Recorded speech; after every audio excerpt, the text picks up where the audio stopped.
call this regular meeting of the Jacksonville Planning Advisory Board to order. At this time, we will have the Pledge of Allegiance led by Teresa Vanderveer, followed by the invocation by Dr. Lassonde. I pledge allegiance to the flag of the United States of America and to the republic for which it stands, one nation, under God, indivisible, with liberty and justice for all. Dear Lord, we just thank you for the beautiful day you've given us and the opportunity to come here to do the business of Jacksonville. I just pray for this board that we'll always make the right decisions, that affects all the citizens in this great community that we live in. I pray out, to protection for our military, for our retirees, active duties, their families. I pray for protection over just anyone who lives within our city limits or out in the county. And that right now, more than anything, this country needs a great healing. There's just so much going on with the pandemic and other issues going on in this great country, but we just ask for your guidance and we ask for forgiveness. At least I'm asking for forgiveness for this country of ours, and that a great healing come over this land, and we all come together, and because we're just all created equally, Lord. And so let's all work together, hand in hand, and for the common good and what's good for the United States, and let's turn things around. So be with us tonight as we take care of this business here, and be with us as we leave, and protect us until we come back another time. And we just pray this in your name. Amen. Amen.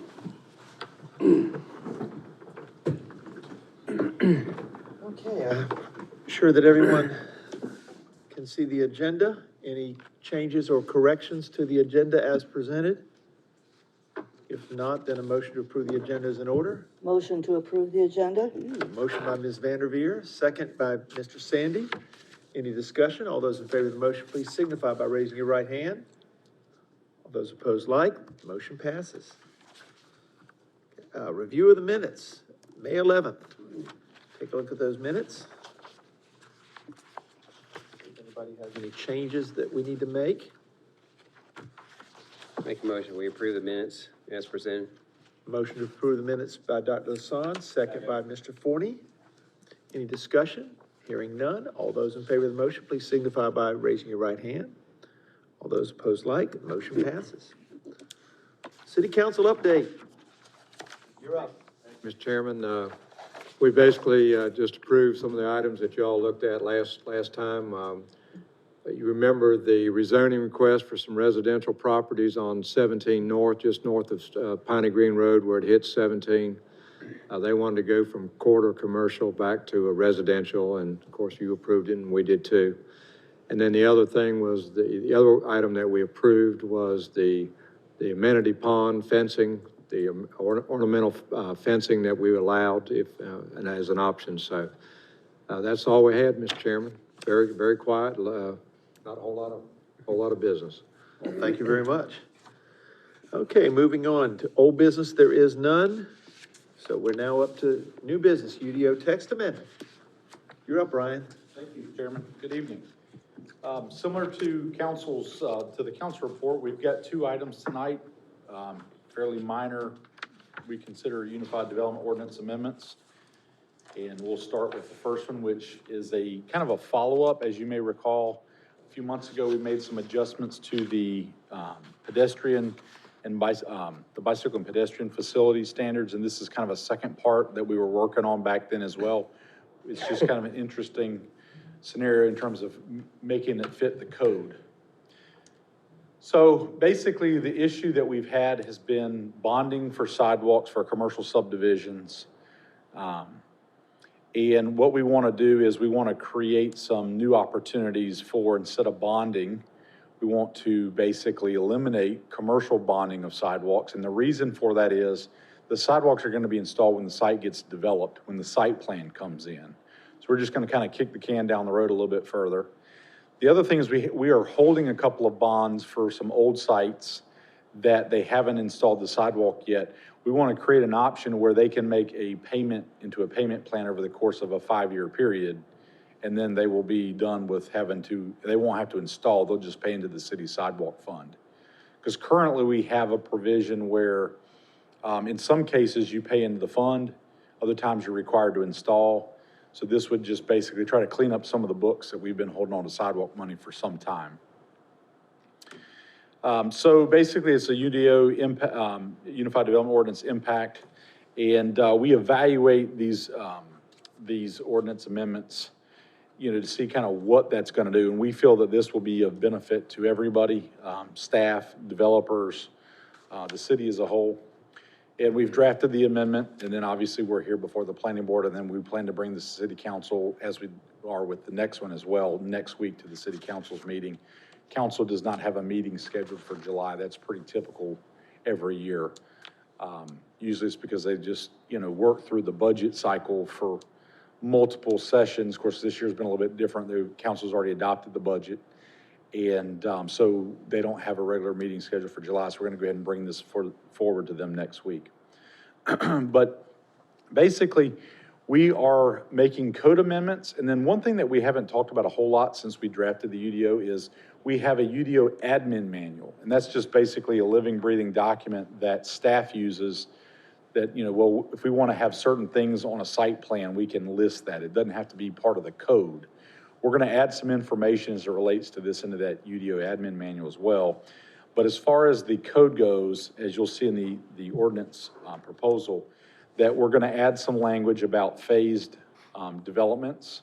We've had a couple of scenarios where, they said, okay, well, this is our phase one, and the next phase turns out to be that it's undevelopable because of environmental situations. So since we're adding a part about phase development, we're also now proposing to add, but if that piece that you want to phase is not buildable, then you've got to do that as part of phase one. You can't push that off because we've got to stretch. There's one road, I'm not going to point out which road, but there's one road that I know of that the city of Jacksonville will probably end up installing that trail at some point in the future because it's not going to be built on. So we rewrote some language in that. I mentioned the 5-year payment plan. That's going to be just for those that have existing bonds on record. We're going to eliminate the bonding requirement for new commercial subdivisions. That will actually allow several bonds that we are currently or performance guarantees, what we call them, because sometimes they're cash, sometimes it's letter of credit, sometimes it's actually a bond, but we use the term bond normally, but it really is technically a performance guarantee. But we'd be able to give money back to the developer and say, we're not going to hold this anymore. Whenever that site gets developed, we'll get the sidewalks installed. And then we made a few adjustments to basically correlate with some changes that have occurred with the North Carolina General Statutes as it relates to, we've got to give the money back after the improvements have been installed. Before we were keeping them for 18 months in a warranty. Can't do that, so we're just kind of cleaning up the code. And then adjusting the exception of the sidewalk construction.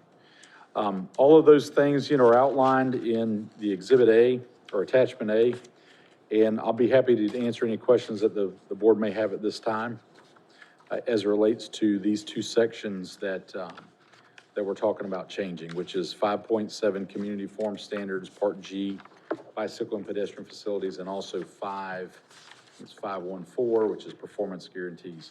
The items underlined or strike through are the changes that we are proposing. I'd be happy to answer any questions. Does everyone understand what bonding, what we're talking about? Am I right, Ryan? Basically, this is some kind of guarantee that you're gonna do what you claim you're gonna do, and we put it on a whole development. Because when you say commercial subdivision, we're talking, say someone comes in with a grand plan to build out this big subdivision with sidewalks. We're basically asking them to guarantee the sidewalks are there with money or some credit or. When a subdivision, we got two different things. We got site plan and subdivision. I'll talk about the site subdivisions first. So at some point when you're ready to plat the lots, before we will let you plat the lots, you have to put up a performance guarantee that ensures you're going to build the streets, curb and gutter, water and sewer, stormwater, sidewalks. In some cases with some of these big developments with their 100 lots, it may be $1 million letter of credit that gets posted.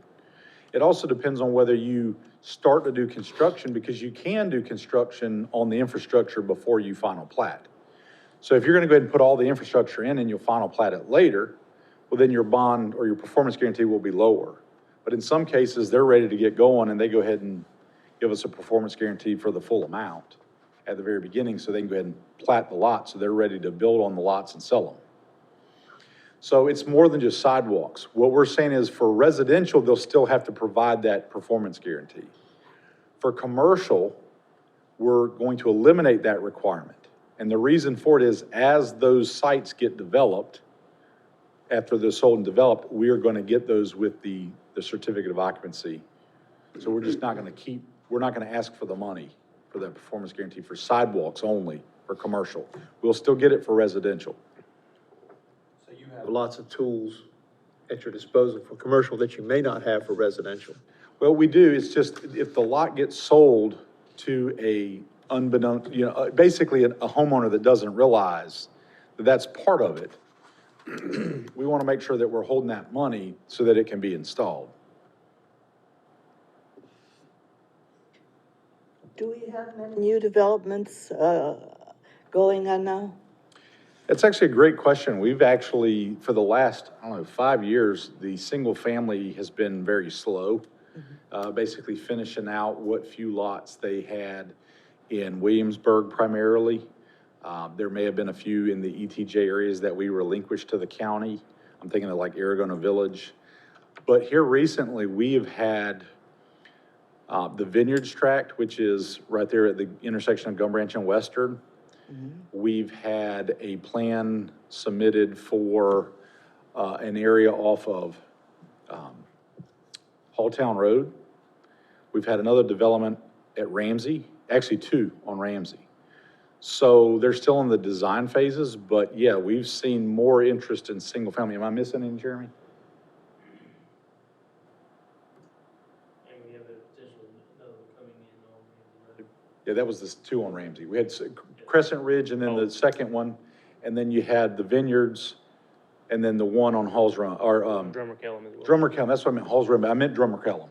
That's it. So we've actually seen more interest here recently compared to what we've probably seen in the last 5 years.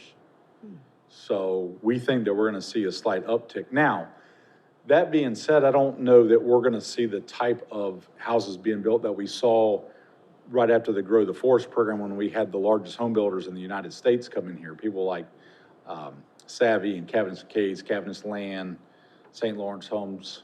I mean, there were some big builders that came in during that time period and probably built a lot of houses to kind of accommodate, which is why we haven't seen a whole lot over the last 5 or so years.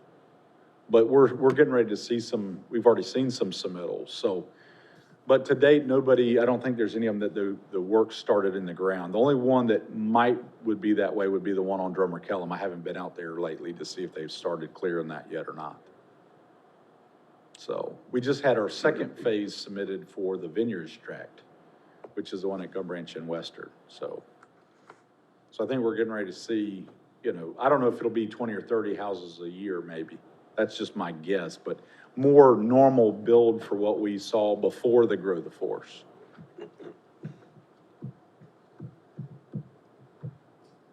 Just for clarification, when the city initiated the sidewalk funding a few years back, the original plan was to fill in some of the gaps. And then the requirement was for the commercial establishments as part of their plan to put the sidewalks in. Correct. Then we started having a problem, then the city started having a problem where we were having sidewalks to nowhere. So we would just have sidewalks in front of a section here and then no sidewalk there, if you remember, Homer. Just to bring it down a notch so I can understand, is anything changing as far as, are they still gonna be required to put sidewalks in where we need sidewalks? Because that's always been an issue. I believe so. I think some of the examples you gave, I know there's 1 or 2 spots along Western Boulevard where the city used either Powell bill funds or Right. money that was paid into the sidewalk fund to make a few connections. And one of the sites that comes to mind is right next to Sam's Club. Right. That gap has been filled in. And I think there was another one shortly down the road. So, the amendment we made a few months ago gives us the ability to look at like the fellowship, the Military Fellowship Church over on South Shore Drive, there's not gonna be sidewalks installed there for a very long time. So we made some changes to where people in that scenario, that we have a little bit more flexibility to say, okay, you can pay in lieu of versus the hard, fast rule of that line on the map. But if it was along Western Boulevard, where, you know, we know that that's kind of developing now and is going to be over the next few years, that's not gonna be one where we would say, no, you don't have to install it. There could be some exceptions to that. One of the exceptions that comes to mind is possibly on a control of access facility with DOT. That may be one where sometimes DOT doesn't want pedestrians on a particular roadway type. I'm thinking like Jacksonville Parkway, behind the Coles, for example. They may not want pedestrians along that roadway. Okay. So if they did something to trigger sidewalks, we would let them pay in lieu of, most likely, because it's not gonna be along that roadway for a long, long time.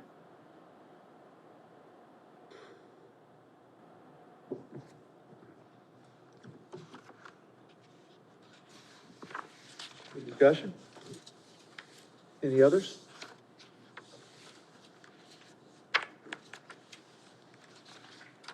Any more questions? Then a motion one way or the other would be in order. And the motion would be to either approve or disapprove or delay the UDO text amendment found in attachment A, right? Correct. Okay. Recommend we approve, Go ahead. the UDO adjustment is found in attachment A. Motion made by Mr. Keys, and second by Mr. Forney. Any other discussion? All those in favor of the motion, please signify by raising your right hand. All those opposed, like. Motion passes. And I believe you're up again, Ryan. I am.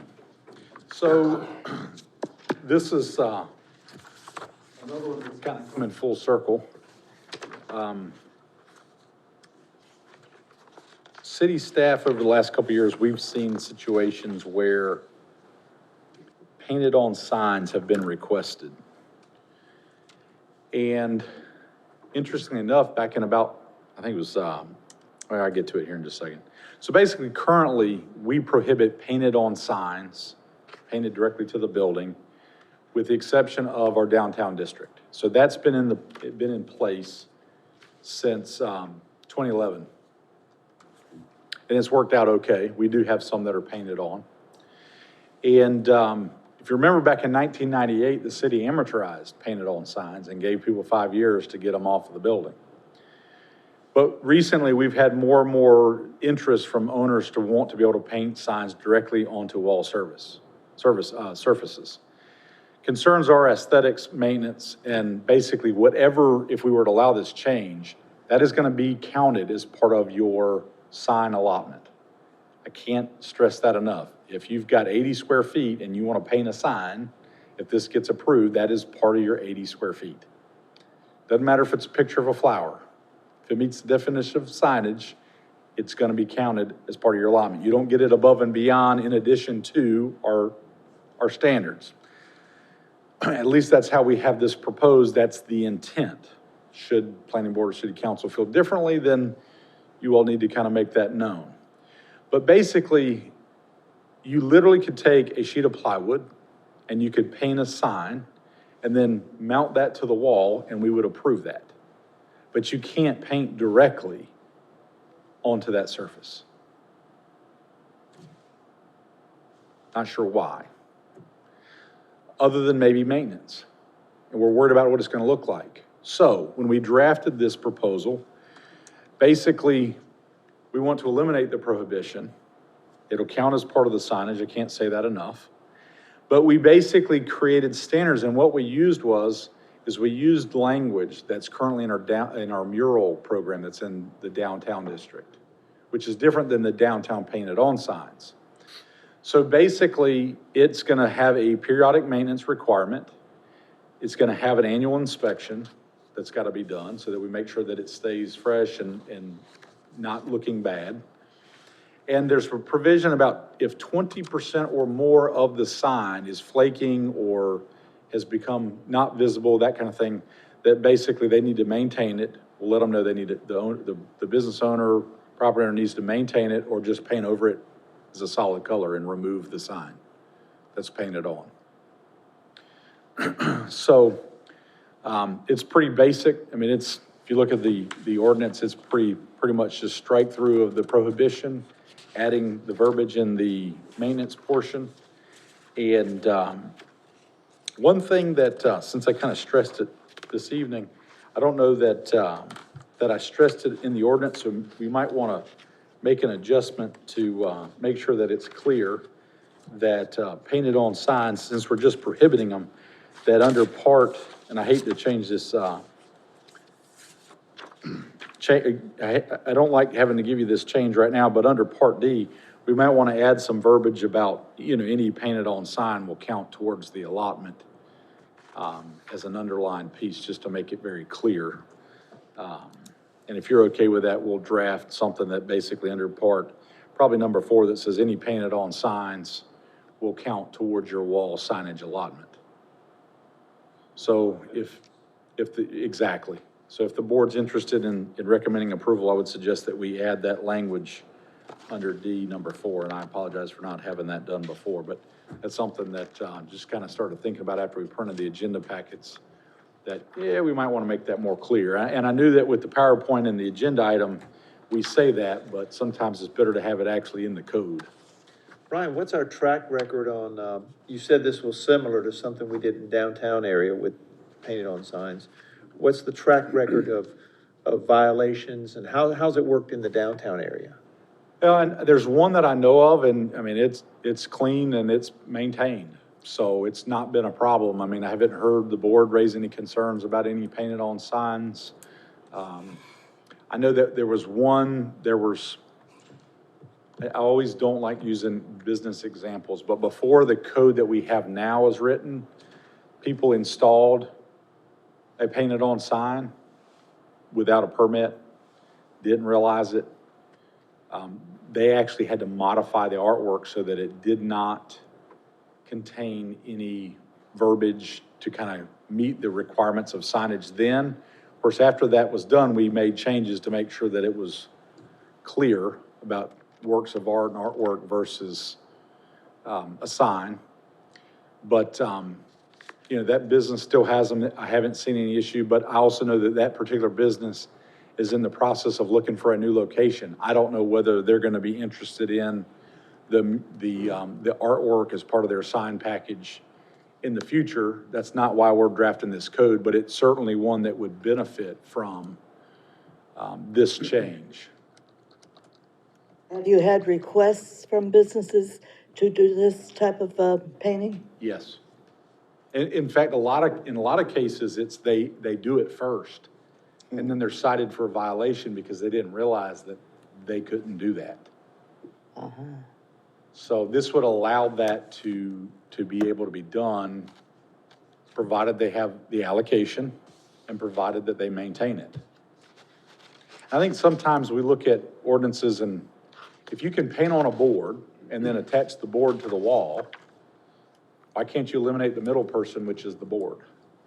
Why can't you just paint onto the surface of the building? And I think it always boiled down to the maintenance concern, but it's working in downtown currently. So we made sure we brought that language, into this part as well. I'm not sure whether there'll be a lot of people that utilize this or not. Maybe, depending on the business. I don't think your big boxes are gonna look to do this. I mean, their branding and stuff is they want it to look the same. Doesn't matter whether you're in Jacksonville, North Carolina, or Jacksonville, Florida, as far as the signage goes. But this will, allow, sometimes people want to paint some sort of a picture on the back of a building even. And, technically our code doesn't allow painted on signs, so this will allow that. Now, that doesn't mean that they're not going to put it on the front of the building. So we have to remember that if this gets adopted, it can go on any of the wall facades. And then you have to decide, you get the fun task of deciding whether this is art or whether this is something that pertains to a business. I'm thinking that you've got a business that deals like in, say, a veterinarian, If you remember the Board of Adjustment case, that was about 2001 or 2002 timeframe, and the Board of Adjustment agreed with our applicant that it wasn't a painted-on sign. Staff wrote a pretty, I'm gonna call it bulletproof, definition of a sign. I mean, this podium technically could be argued that it's a sign if I stick it out in front of my business, the way that we have it written. So, I mean, if you paint something, you know, a flower on the building, the idea is that it's drawing attention to that place of business. By definition, that would be a sign, the way that I interpret the code. So, we dealt with that issue previously, and afterwards, we wrote a very comprehensive definition for that. Very good. If a person has a vehicle that has the painting on it, you know, for advertising the business, and it's parked out in front, is that considered part of their signage? Is it operable? Pardon me? Would the vehicle be operable? Yeah, Does it move in terms of, I mean, does it leave on a daily or every other day scenario? I'm not sure. Okay. So if it does, then it would not be considered a sign. So, I mean, delivery companies, Right. they park it out front at nighttime and then they go and do service calls during the day. We don't consider that a sign. If it's set up there, doesn't have a tag on it, and its sole purpose is to be a sign, to draw attention to that business, I think you could argue that that has become a sign.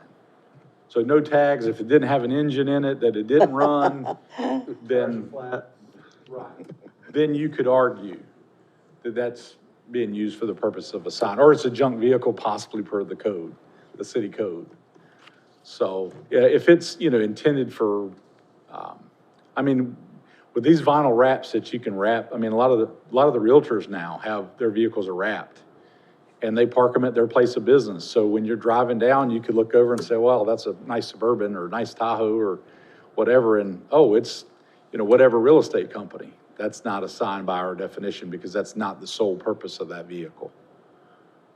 Those feather signs, those are part of their, We created standards for the feather flag, so we I have thought that. so, yeah. Mr. Chairman, just a comment to Ms. Vanderveer there. There was a tattoo parlor on Western Boulevard that had a vehicle out front that was just sitting there and had advertising on it. And it actually ended up getting moved because it was titled, but they weren't renewing the tags. It had 4 flats just sitting there, and it had been sitting there a while. But I'm not sure how the police or code enforcement got it moved. It was either moved as a junk vehicle or removed because of the advertising. But probably the junk vehicle is probably why it left. But Yeah, I mean, I can think of 2 or 3 businesses. I just don't like, because I don't want anybody to think that I'm picking on them, but I mean, I know of several businesses that have service vehicles. I mean, a lot of your contractors, for example. Yeah. And if they're parked there at night and then the crew gets there in the morning and drive off, and they pull up in your driveway, your neighbors know who's servicing your air conditioner. The purpose of that is not to be a sign, even though it's obviously, if you're driving down the road on a Saturday, you know, hey, look, you know, that's so-and-so HVAC company. That's not its intended purpose, so we don't mess with, the code doesn't mess with people under that scenario. But the example that Councilman Warden just gave, you know, it was either the junk vehicle or it was the sign definition. You know, if they said, well, we'll just peel the signs off, then it became probably more of a city code issue because of a junk vehicle nuisance scenario. So I'm not sure the exact, I think I know what you're talking about, but I don't know whether it was a zoning case or whether it was a city code case. Thank you. Good question, though. It's a really good question. Quick question for you. On the create maintenance standards, are there maintenance standards on freestanding signs right now? Yes. Okay.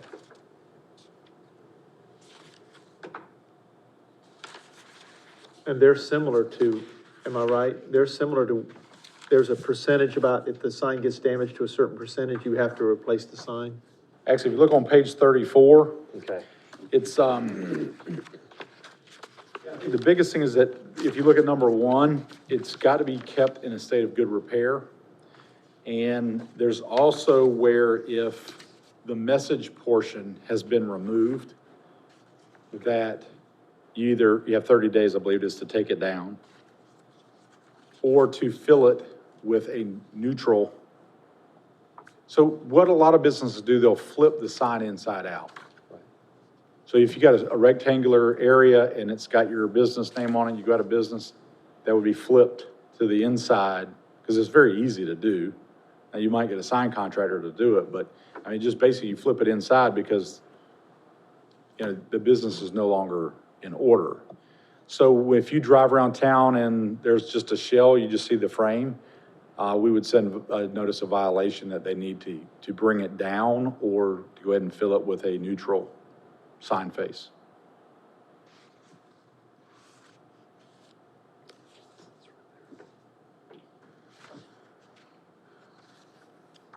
A lot of good questions, a lot of good discussion. Okay, I'm at your disposal.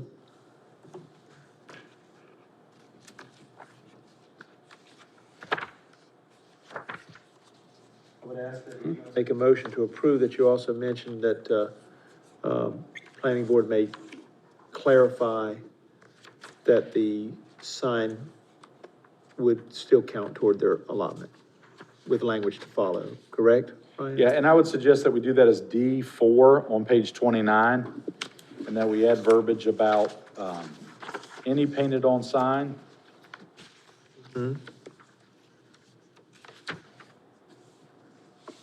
Will count towards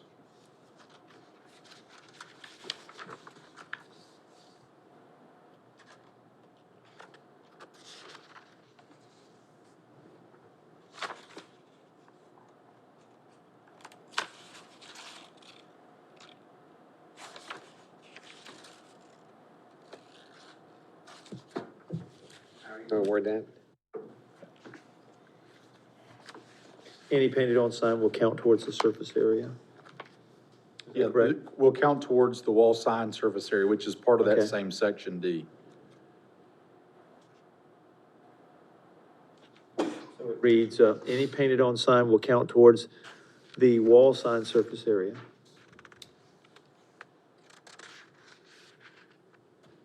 As number 4 in section D.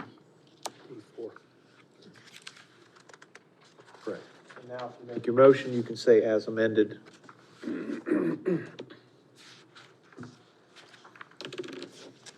Well, I'm not sure what you need in a motion, so. recommend Approval of the UDO text amendment found in attachment A, as amended. We've added to that text amendment by putting in item 4. As amended, yeah. So, go ahead. Trustee? I'll try it here. I recommend that, we as the advisory board recommend to council that they approve the UDO text amendment found in attachment A. This amendment advances the public interest by providing an additional options not currently provided for business signage. With the written-in amendment to section D, item 4. Good. Second, Mr. Keys? Second, yes. Second from Mr. Keys. Motion by Mr. Forney. Any other discussion? Did we do that right? Okay. Very good. Hearing none, all those in favor of the motion, please signify by raising your right hand. All those opposed, motion passes.